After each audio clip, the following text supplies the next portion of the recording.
అబ్బో ఇక్కడ కేజీ చీరలు కొంటే అర కేజీ చీరలు ఫ్రీ అంట. మంగళ్య షాపింగ్ మాల్, కేజీల్లో సేల్, టన్నుల్లో ఆనందం. తెలుగు రాష్ట్రాల్లో 3 రోజుల పాటు పలు చోట్ల భారీగా వర్షాలు కురుస్తాయని వాతావరణ కేంద్రం తెలిపింది.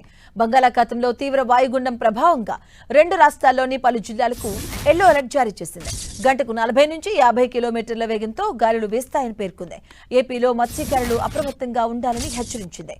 ఉరుములు, మెరుపులు, ఈదురుగాలులతో వస్తున్నటువంటి సమయంలో చెట్ల కింద, విద్యుత్ స్తంభాలు, హోర్డింగ్స్ కింద నిలబడకూడదని హెచ్చరించింది.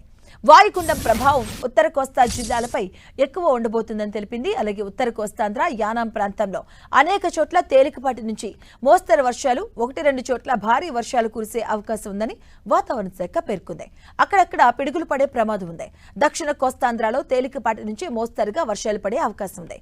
ఈ తీవ్ర వాయుగుండం తన దిశను మార్చుకుని ఉత్తరం వైపుగా వెళ్లడం వల్ల అనుకున్న స్థాయిలో భారీ వర్షాలు పడటం లేదని తెలుస్తుంది. అయినప్పటికీ అల్లూరి సీతారామరాజు, పార్వతీపురం మన్యం, పోలవరం, కాకినాడ, ఉభయ గోదావరి, ఏలూరు జిల్లాలో ఉరుములు, పిడుగులతో కూడిన మోస్తరు వర్షాలు కురిసే ఛాన్స్ ఉంది. శ్రీకాకుళం, విజయనగరం, బాపట్ల, తిరుపతి, శ్రీ సత్యసాయి జిల్లాలో అక్కడక్కడ వర్షం పడే ఛాన్స్ ఉంది. తెలంగాణలోనూ 3 రోజుల పాటు భారీగా వర్షాలు కురిసే అవకాశం ఉందని హైదరాబాద్ వాతావరణ కేంద్రం తెలిపింది. రాష్ట్రంలోని పలు జిల్లాల్లో ఉరుములు, మెరుపులతో పాటు గంటకు 30 నుంచి 40 కిలోమీటర్ల వేగంతో ఈదురుగాలులతో కూడిన వర్షాలు కురిసే అవకాశం ఉందని పేర్కొంది. భారీ వర్షాలు రాష్ట్రంలోని ఆదిలాబాద్, ఆసిఫాబాద్, మంచిర్యాల, నిర్మల్, నిజామాబాద్, జగిత్యాల, సిరిసిల్ల, కరీంనగర్, పెద్దపల్లితో పాటు భూపాలపల్లి, ములుగు, కొత్తగూడెం, వికారాబాద్, సంగారెడ్డి, మెదక్, కామారెడ్డి జిల్లాల్లో కురిసే అవకాశం ఉందని చెప్పింది.